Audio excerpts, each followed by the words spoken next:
we'll move on. Move on. To Dalton. To Timothy Dalton.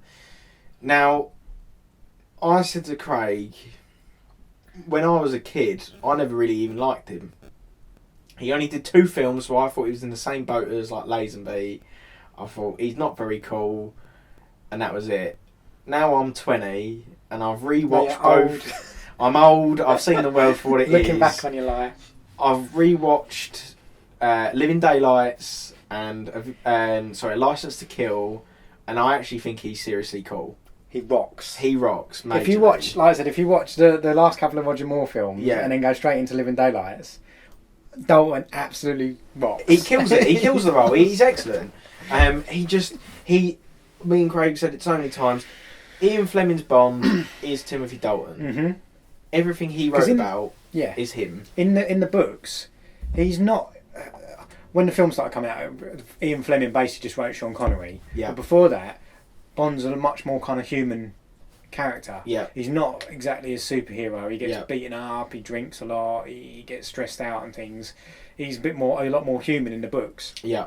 And Dalton said he wanted to go back to the. See, the thing with Dalton is, unlike the other, he was probably the most established actor. Yes. To play, because he'd been in Flash Gordon, he'd done Lion in Winter, he'd done a load of TV series, and he was a big Shakespearean actor. Yeah, he was great. Honestly. And he decided, and he was. They said he was the only one that kind of thought, right, I'm going to portray it like I'm playing Hamlet. Yeah. Like play him like a character. He played it very serious. Yeah. And it was quite believable. He still had a few comical quips here and there. I think out of the 2 films, because as I say, watching both, and everyone will agree with this, Living Daylights follows the formula very well. Goes off piste a little bit, but we can talk about that. License to Kill was your typical 80s action film. Mm-hmm. It was unlike anything we'd seen Bond do. It was kind of what For Your Eyes Only was trying to do. Mm. And it was, I think that's why people think, oh, License to Kill wasn't very good because it's not really a true Bond film. But when you actually watch it, it's action all the way through. Even I've made my mum watch and sit through all the Bond films, and she thinks License to Kill was probably the best one because of all the action that was in it. So from a neutral fan's point of view, they want all that action. Go to Dalton because he'll deliver that. I think what people don't like about Dalton is maybe he plays it a bit too tortured. He does, yeah. A bit too serious. Yeah. But I kind of like that about him. I think he plays him like a guy who... He plays him like a... I think he's the only one that plays him like a hero. Like he's a moral guy. He would like do things because it's the right thing to do. He seems incorruptible. See, with Bond, he's always kind of a bit like, oh, he goes out, gets late. Do you know what I mean? Like, he might be a bit venal, like he's into like money. I know he's not, but like he gets into He does seem like he's doing it for the money. Yeah, sometimes. and he's like, he could be a bit of a bad guy in another way, but Dalton, no, he just feels like there's an integrity to him that he's incorruptible. People don't like him because he's less funny. When he delivers a funny line, it's still so serious. It doesn't always work. It's like what is a line of his that we thought was quite funny? I mean, not that his humour's different than Roger Moore. Not that it was a funny and when line. He tries to do it, like there's the bit where he. You know, in Living Daylights, when they're tobogganing down on a cello case, and then he lifts it up over the thing, and he's like, "We've nothing to declare." Oh yeah. Sounds a bit crappy. Like, it doesn't quite sound right. It sounds like he's a bit embarrassed. But that is quite funny. Yeah. And but his humour's a bit more subtle and stuff. Like there's a bit when they bust out of the air base. Yeah. They're in prison, aren't they? And she escapes. She's like, Bond. He knocks out the guards and that, and then she's like, James, you did it. We're free. And he's like, Cara. We're in a Russian airbase in the middle of Afghanistan. That's stuff, isn't it? And then there's a bit where I can't remember what he says. Georgie says to him like, "In my country, there's a saying. I can't remember what it is." And then in Bond's like, "Well, in my country, we have a saying too, and you're full of it." Like that kind of stuff. Another great line we were saying is that he's calling me a horse's ass. That he was a problem eliminator. Yeah. I love that line. That was in License to Kill. More of a problem eliminator. I loved it. It was so great. So he was so cool, and I really regret not liking him as much when I was a kid, but maybe because I was blinded by, when you watch Connery and Moore, you get all the gadgets and stuff, and it looks quite cool. I mean, still in License to Kill, in Living Daylights, I said to Craig, I love the Aston Martin. It's absolutely awesome. But then License to Kill. But he doesn't have any of that, but it's because he's going rogue. It's because he's following revenge, and Q isn't this quartermaster. He's more of an actual he's more of a bit of a psychic in a way, and that's why I think I didn't like it, because it didn't really follow the formula. But now I'm older, I understand how they did it, and it worked. I think it works. I think Dalton's a great badass. He's like a great action. Again, the opposites are more. He actually looks like he could do the stuff. Okay, he's younger, but also he looks physically. He's got a very square jawed, very handsome. Very handsome. I think he's the best looking Bond. Probably, most traditionally best looking Bond. I think looking back at eyes, him, that really strong jaw and stuff like that. He does look great. Yeah. Bad hair a lot of the time though. No, I think they never quite got his hair right. I don't think so, but I think he looked quite cool. I just wish he had done a couple more in the early 80s to maybe see how that was. I think maybe if he'd had a few more fun ones to settle in, relaxed a bit more, he would have relaxed into. And then I think again, it's that same old thing. Maybe if he did like what Connery did and did a couple of fun ones, and his last one was License to Kill, where he went. And I would have liked to actually have a bit more relationship with Felix and actually see them fight the world together. Then I would have understood at the end he was out for revenge. I think that's why, because Felix gets played by different actors. That's what I don't like about it. And he's the only one. David Hedison in License to Kill, he's the only one who's played Bond. I think he played him in one of the Roger Moore ones. Yeah. So I think the reason they cast him was so at least people, you might remember him from the other one. It's the same. Was guy. That M?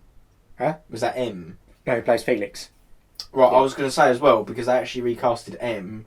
In what? Timothy Dalton ones. That's Bernard Lee, isn't it? Yeah. He played the Admiral in For Your Eyes Only. Does he? Yeah. I thought Bernard Lee has always been M. No. He started in A View to Kill. Oh, did he? Yes. Then he did Living Daylights, then License to Kill, but he actually started in Spy You Love Me. I only found this out earlier. Alright. Okay. Not that he was a massive part, but I think like what you're saying is they saw familiar faces and thought, oh, we know you. He had the best money penny. Oh, we said that as soon as she got on the scene, we was like, it's the hottest money penny. She wasn't really in it much, was she? But she was the best. Which was a shame, and you don't actually get to explore their relationship very often. He very much palms her off, while me and Craig would want her help all the time because of how much we like her. Hey, well, maybe you, man, but we'll see. I mean, yeah, maybe. He's good with the violence. Yes. You believe that he would kill some Believes people. that he would actually kill someone with his bare hands. Yeah, that bit in Living Daylights when he Pushkin and he jumps on the bed with him and you think he's going to shoot him and you think he's going to kill that woman as well and stuff like that. And he looks like he could do it if he wanted to. So there's that kind of thing about him. A lot of people found him quite frightening as Bond. Maybe that's why I didn't like him that much. Because he doesn't really sleep around like the other Bond ones. No, he doesn't. He sticks to one Bond girl. There's a theory that it was the 80s, the AIDS thing. Yeah. So sleeping around was not only not cool, it was irresponsible and dangerous. Because Living Daylights, when he's at this training camp, isn't he? That's great, and the way they introduce him when the camera, he turns around at the camera and looks up. Yeah, it's great because they start off actually showing off different actors, and I think isn't the beginning they fighting to be 007? Is this their final test? I don't know. Because I didn't really remember it. Because it was all with paintball guns, but then there was actually someone who was actually trying to blow something up, and it then got a bit serious. And then he jumped into this woman's yacht, and it was quite believable. What's he say? He goes 2 hours. He goes, pick me up in, was it 1 hour or something? Yeah, something like that. He goes, better make that 2 or something. Yeah, something like that. And then in the second film, he has got 2 love interests, but he doesn't. Not in the new Bond films, he doesn't palm one of them off. They actually stayed all the way through, which again I quite like about License to Kill. You've got this Pam. He seems to have a bit more. Bouvier, Marge Bouvier's cousin or whatever, who's quite very much his equal. Marge Bouvier, I just got that. His equal though, in a way, isn't it? Pam's very much the closest Bond girl, I think, who was actually. Yeah. They tried that a few times. Yeah, I mean, it was quite. Because it does come out every couple of years. There's I'm not just a Bond girl. I'm almost like Bond, but better. And that's what it looks like. It has happened a few times. So that was Dalton. Well, strengths on Dalton. Oh, strengths. He's hard. Everything. He looks handsome. Yeah. He looks good in the suit. He was a great actor. Just maybe a weakness was maybe he was a bit too serious. Maybe a bit too intense. Maybe a bit too intense. Too serious. And I think sometimes he was let down Living Daylights lets him down because I say to you, he's the worst Bond villain ever, Whittaker. Yeah, he's bad. I don't really get. I don't get why. I just think in Living Daylights, it's hard to follow what he's actually trying to achieve. Yeah, I don't really get the point of his plan. No, I don't get the point of what he's trying to do. I know he's trying to destroy all the really drugs, what they but then in License to Kill, he's trying to destroy all loads of drugs. Because he's too stupid, and he's just like, well, what are they trying to do? Mock people? I don't know. Anyway, so after, so that's the weaknesses were. This is why a lot of people don't like him. Like my dad doesn't like him because he's like, where's the humour? Where's the humour? Where's the comical gadgets? Where's he's the a bit dull? Yeah, no, I agree with that. Then obviously there was a big gap between 6 years, which was the longest gap they'd ever had. Yeah, 89 and 95. Yeah. We had Pierce Brosnan. We had GoldenEye. Yeah, and which was like thought of as like Bond's back for the 90s. This is 90s Bond. This was cool. It was opened up that amazing scene on the dam. The trailer was really good when I was a kid as well because it's like they had all the Bond stuff. It was like, you know the name, you know the number, and it's like I know that's quite cool. No. So Pierce Brosnan, again, another kind of fairly well-known actor at the time, but not a massive star. He'd done what was it, Craig? Remington Steele, which is actually quite good. Good, yeah. I think it's quite. I used to quite like that show. It was in the early '80s, like a comedy. He was like a private detective stuff, and he was pretty much like Bond. He used to wear like a tuxedo and stuff. And he auditioned for Living Daylights. Oh wow! I didn't know and that. He was about to take the role on when they announced they were going to do another. He thought Remington Steele was going to be finished, but then it didn't. And then he had to come back. Imagine and do that if he'd done Living Daylights, License to Kill, then go. Oh mate, I couldn't see him in License to Kill, but no, too serious. License to Thrill. That was what it would have been. Yeah, exactly. Well, it was going to be License to Revoke, didn't he? But Americans don't know. Revoked. Apparently, they thought that Americans wouldn't know what revoked means, which is stupid. But GoldenEye, that's the one recently we've just watched. Mm-hmm. I loved it. I still love it. I liked it less than I did when I was younger. I think so. I'm obviously still younger than you. That's why maybe when I remember I know. The best Bonds, I think it's pretty good. I think it matches that again. It does that tone right of the formula's there. We're back to kind of traditional Bond formula, but it's in the modern day, so it's a little bit harder edged, a little bit more realistic. Yeah. Pierce Brosnan, I don't know. You know how I feel about him. I know he's one of your favourite ones. He's one of my favourite ones because he's so cool. I just think I looked at him and I used to think I want to be like you, just because of how he was. He had the more sort of he was a smooth talker with the ladies because they liked that accent that he was trying to cover up. James Bond. James Bond. Fantastic. I'm James Bond. If you haven't watched The Trip, you should. Yeah, I think he's a bit too smooth, a bit too much of a smooth operator. Well, there's like I said in Living Daylights. I don't want to keep going back to Dalton, but when he's like with Marion Darbo, whatever name is, yeah, he's like when he's with her, there's bits where he smiles and he actually smiles. Yeah. Whereas Pierce Brosnan, it's a smirk. It's a sort of smirky smirk. Smug kind of thing. Smirk, yeah. I think with Pierce Brosnan, he's kind of like a mixture of Moore and Connery without being as good as either. You know what I mean? He's sort of the all-rounder between just them two, though. He just tries to do Connery, I think. Yeah. So I think he got better as the films went on, weirdly, as he got a bit older. And then it tailed off at that. He grew in. Yeah, I know, but I think he was pretty good. I think as he got older, he kind of grew into the role a little bit more, looked a bit harder. Yeah, like most Bonds, I think, that had their long tenure. Like as I said, Connery, he did that. Moore kind of did that. It's if they have more than 3 Bond films, that's when you can equally judge if they grew into the role or not. I do think Brosnan did. I think he did really well on GoldenEye to start it off. Decent. Yeah, it's good. Then what do we have? Tomorrow Never Dies. Bad film. He's alright in it. He's alright in it again. I didn't really like. Again, that's one of them films that they try to bring that Wei Lin, the person on the same sort of level as him. Michelle Yeoh, isn't it? But then I don't know why they then try to pursue a romance. I would have preferred that film more if they didn't try and pursue a romantic link between him and Wei Lin. I thought it would have been much cooler to end it as them as like being like bro and sis. Yeah, I don't know. I mean, do you know what I'm trying to say? Mutual respect. Mutual respect. We're both good warriors or whatever. We're both good spies, and that's how it should have been left. You've then got The World Is Not Enough. Again, he's great in it. You love Electra King. Sophie Marceau, I think she's one of the best Bond bad guys. I think I was the other day. She's the only female main bad guys. What, antagonist? Yeah. There's other bad guys, but she's the only main villain. I know Reinhardt. Is it Reinhardt or whatever? Robert Carlyle is kind of first off. You think he's the good guy. He's the main bad guy. He is, because he's the one who. Bane. It's like Bane in Dark Knight Rises. Yeah. Literally, he's just doing it because he's just whipped, isn't he? Like he's just whipped for her, and like she was. I like the fact that she's quite evil and stuff. I thought she was quite good, and then it's got my favourite. I said this before. It's got my favourite James Bond moment. What was that? When she goes at the end, when he knows she's the bad guy, and she goes, "You'll never kill me. You'll miss me." Or I never miss. He shoots her, and he goes bang. Like, I'll never miss. I never miss. Then there's that look on his face, and he looks sad, like around her, and like look. That's it was good. The trouble is that's why I didn't like that, because there was no emotion, and then the scene was very much glazed over, and then it was like, I've got to go and stop the nuclear submarine. He absorbs all the pain. I know. That's what I think is meant to be like. But that's why I think it's like that lets him down a little bit. It's the pacing of the films as well. I think sometimes they can go a bit too quick, like 0 to 100. GoldenEye, they spend so much time at the beginning, like just building it up, and then at the end it's like, right, yeah, we found the secret base.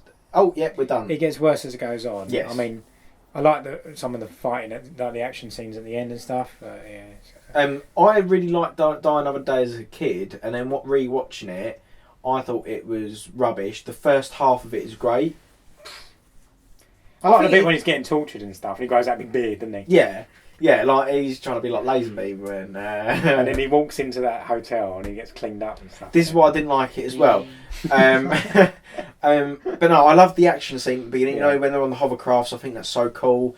But then the thing that I didn't like about it, and I know they're not going to touch on it, but someone who's gone through mental and physical torture with scorpions and a whipping lady who comes around every 20 seconds. It's the same face. He's got that. But then, I don't know if I'm going too far into this, but he's got that weird cum face. Pierce Brosnan. When he's kissing him, he's got that kind of where his jaw goes all tight, and he's like, And it's like the same as when he's getting whipped and that. When he's getting tortured, it's the same. It's the same thing. Like when any more emotion. Xena on the top's got her legs around him, and she's like crushing him. He's like, it's the same look. That he says about one final screw, and he's saying it quite seductively. No more foreplay. And I said the other day, like when I was a kid, like, what's foreplay? Yeah, because Xena on the Top is one of my favourite.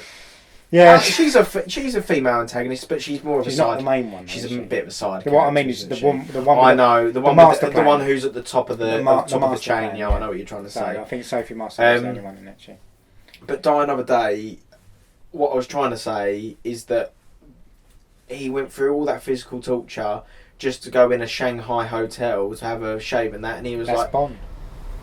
And then he was like, back to saving the day. I know that's what Bond is, and I know it's never going to be a Bond who's just been tortured. No one's going to watch a 2-hour film of him going to PTSD. I know. And stuff.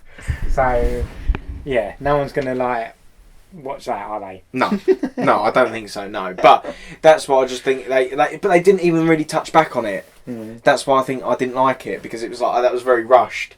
And then it was all about a massive diamond satellite in the sides. That's the thing with Bond. Gustav Graves is like the worst other villain with Whittaker. He's just so boring. He is. They should have just kept him as the Asian enemy.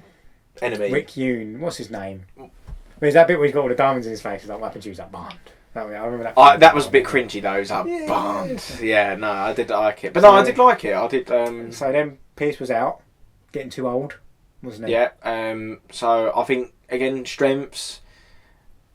Smooth, sexy. Smexy. Yeah, smexy. Yeah, it's very smexy. Smooth and sexy. Yeah. He could pull off some action scenes. I did quite.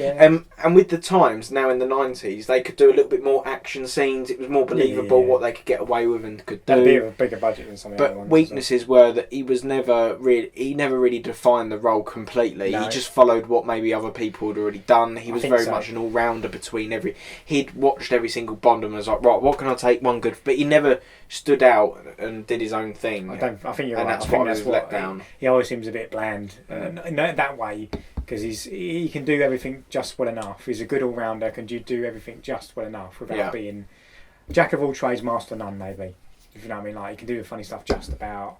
He can do the action scene just about. He's a very much just about Bond. I don't think he's a great actor. He's good in certain roles and stuff. I don't think he's a great actor. He's not really believable. He doesn't have any emotional scenes, really. He doesn't really lose anyone. So no. Then we got. So it's 2002 he finished. Then it was another 4-year gap 2006 was it? Until Mr. Craig was released. Mr. Craig. Mr. Craig. They phoned you up and you didn't want it at the time, so they had to go to Daniel Craig. He was another one who's had quite a long... He'd done Layer Cake. I loved Layer Cake. He'd done Tomb Raider and stuff like that. So he'd done action films and lead roles before and stuff. So he was a bit more well known. Did he do Defiance before that as well? No, Defiance was after. A bit after that. He done Road to Perdition, which got him a lot of attention as a dramatic kind of actor and stuff. So people knew he could act. He had the chops. Oh yeah. I think he was quite good at. We watched Casino Royale. I think at the beginning of this year, didn't we? It's probably the one I've watched the most.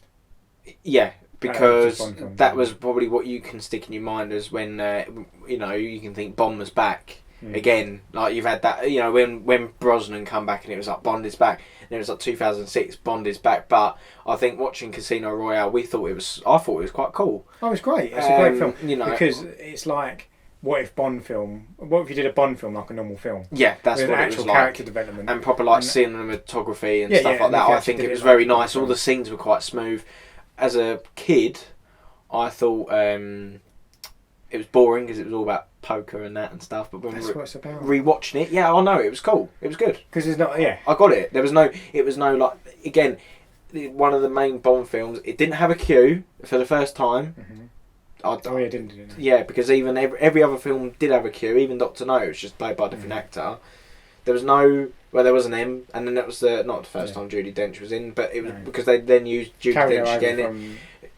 What they were trying to do with Daniel Craig was trying to start where Sean Connery started, wasn't it? They were trying to reboot. He was like, this is him. This is his first mission. Yes, which is in the books. Yes. So Casino Royale was the first book, and he has his first kill, doesn't he? The way that Craig played him, he's the one that kind of made it most like Craig himself. Yes, Craig's got his own kind of.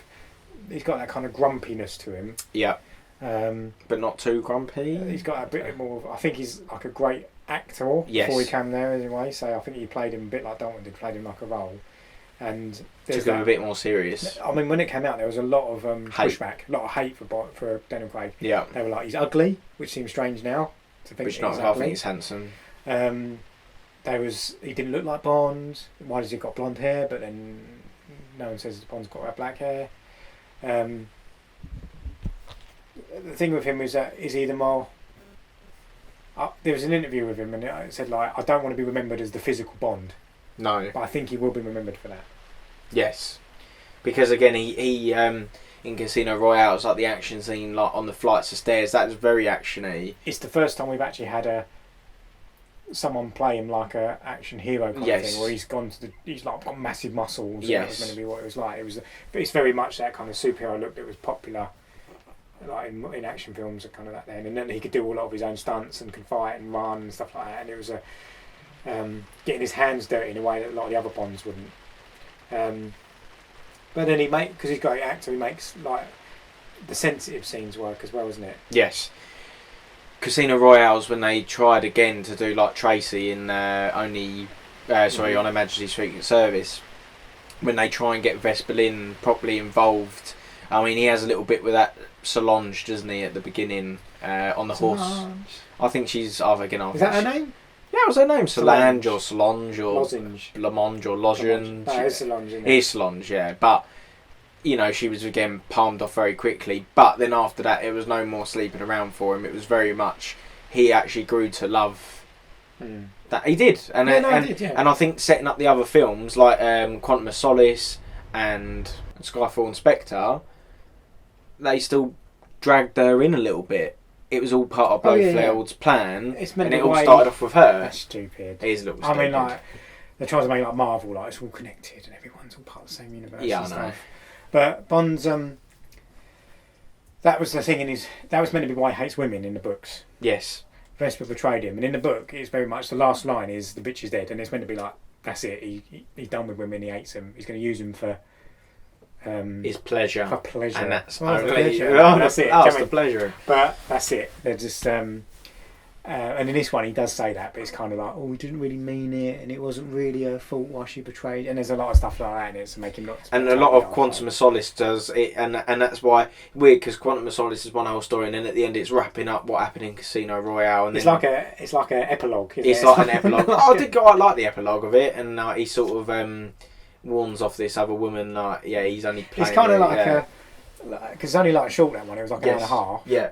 And they tried to desperately tried to go after the Bourne Identity style film where it's all like shaky cam and quick fighting and all. The villain again is a bit crappy. Yeah.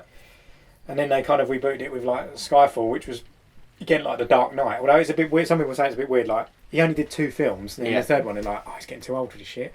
He's getting too old, and it's like because again they left too much of a gap. So it was 4 years for him to start from Brosnan, and then they did Casino Royale. 2 years later they did Quantum of Solace. They should have done one in 2010. They then waited till 2012 to do Skyfall, and then I even thought, whoa, he's looking a little bit old here, but I can still believe it. And then there was when did Spectre come out? 2015. 15, so that's 14. Another 3 years, and now we're waiting about 20 years to watch No Time to Die. He's going to be about 70 when we finally get around to watching him. But I think he's kind of relaxed into the role again. He's more humorous as he got on. He felt more comfortable with the role and when he warmed into it again. It's a role that you have to warm into. You have to relax into it a bit, don't you? That's the thing. When you first start, you're like, well, I'm playing Bond.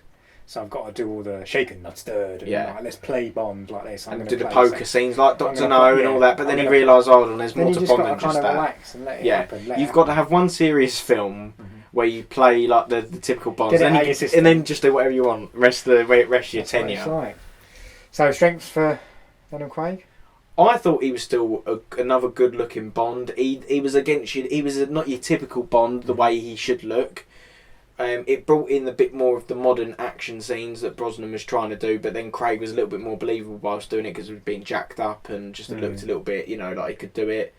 The storytelling was okay-ish in some of the films. I think one of the things Craig's kind of done a little bit is he's trying to make it into the 21st century a little bit. Yes, he's trying to drag it into the 21st century. He's a bit more vulnerable. He treats women a little better. Yeah. And that kind of stuff like that, and there's a bit more of an attack of where does Bond fit into the world today and stuff. So I think that's something he's definitely trying to do. Yeah. And say, Bond can still be relevant. He doesn't have to be what he was before, but he can change and be a bit relevant. And I mean, the only thing I said before there was when Casino Royale came out, I was watching like News Night Review, and one of the critics on there was saying like he never feels like he's James Bond. He feels like he's just a guy that works at the same place as Bond. Does the same job. He's in a different department. Again, as the films have gone on, he's started to feel like Bond a bit more to me now. Yeah. I really like Skyfall and how they sort of played him as a washed up. It's an interesting way. It's an interesting way to do it, and like he wasn't back to his best, and I really did like how they played on that. And then Spectre, then that's when they try to link it all in Marvel style, make it more comic. And I just hope that No Time to Die doesn't try and do that, but I fear it's just Blofield's back in it again, so they probably will. They probably will. They can't just ignore it. They're probably going to say, it was all linked from Vesper Lynn. She's your problem. Come back. I never actually died. Oh, no, that's what something Marvel would do. That's something Marvel will do. The Resurrection Stone brought back. Yeah. So we've gone through all of them. Painstakingly gone through all the Bonds. If anyone's still there, listening. It's time for us to talk about who's the best and then who's our favourite. So I'm going to let you take the lead on this one. On who's the best? Who's the best in your mind? I know it might be the same. It might be. In my mind, at this present moment in time, I still think Brosnan, only because of how I feel about him. Or we talk him from not our own opinion I want to know what's in your heart. On my heart, it's got to say Brosnan. I think because of, as a boy, those were the only films that I really had the ability to watch at that time. I just think I overwatched them more than any others. I'd watched the other ones maybe once, but then Brosnan's ones I watched about 3, 4, 5 times in a row, and I really liked them. That was me.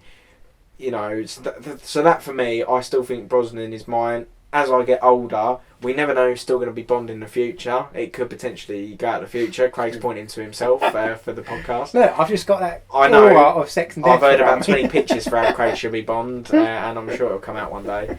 But I still think I'm going to say Brosnan, but that's only for what my heart says. But my mind says definitely differently now. What does your mind say? Dalton. Oh, okay. I was going to say... Because I've re-reviewed him. Okay.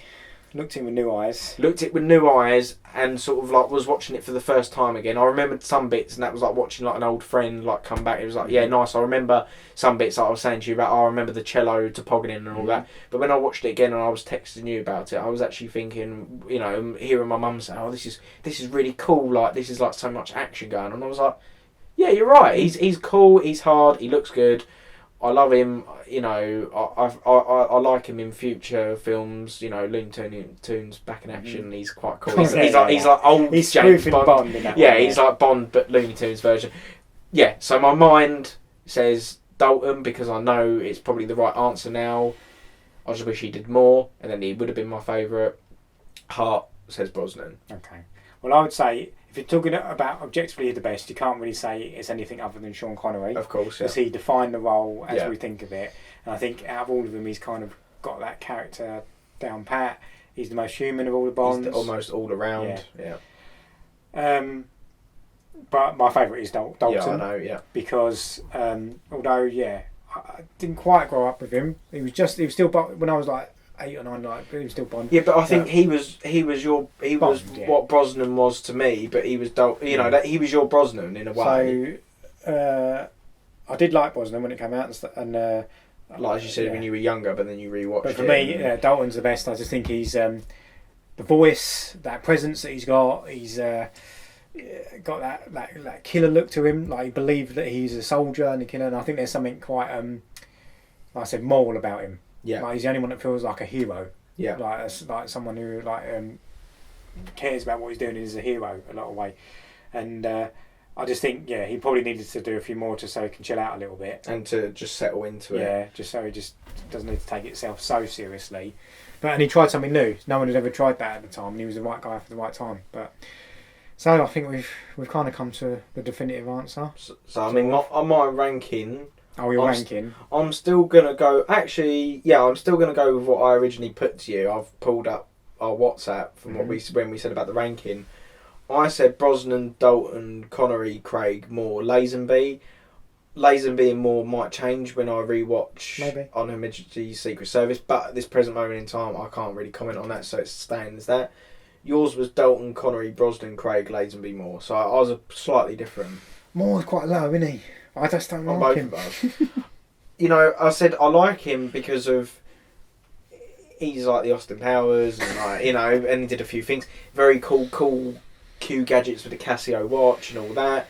But yeah, he just played it too camp, and all me and my dad did was take the piss out of him. Yeah, basically. And it's like, it seems unfair. It's the most dated one, isn't it? It's the most dated one because we just, like, every scene we was like, oh, come on, Grandad, get down those skis a little bit quicker. Do you know what I mean? Like, I feel, then Dalton, like, I feel like if I took the piss out of him, I'd be scared. He'd kill me. Yeah, exactly. I feel like if I took the piss out of Moore, he'd be like, fair enough.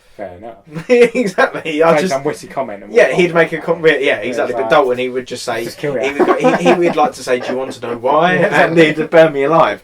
So that's why I think. Okay, that's it. I like that list. Chest hair rankings. We did that the other day as well. We did. Chest hair rankings. Connery was first. Oh yeah, obviously he's got the best chest hair.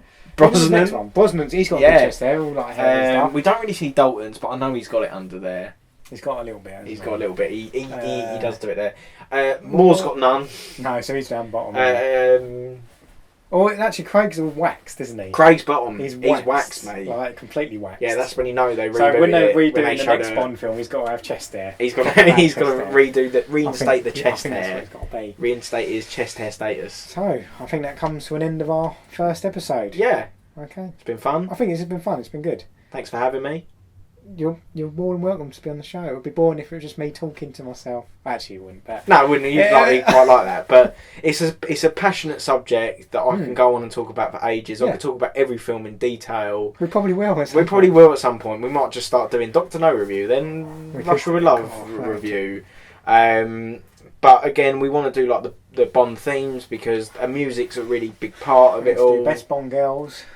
There's a lot. There's a lot we could do. Could be shorter episodes. Could be like 10-15 minute discussions. Could be. I don't know. It's gonna mini episodes. No, but this is a long one. We've had to go through every single Bond. It has. It's a big topic. We were going to solve it right here and now, and we had to really go for it. But I think speaking to you, you raised my expectations of Dalton at first. I mean, I did put him second. in my original things. I thought I put him a lot lower. I think if you would have asked me 10 years ago, I would have been like Dalton Lazenby. Yeah. I would have put more like up a little bit more.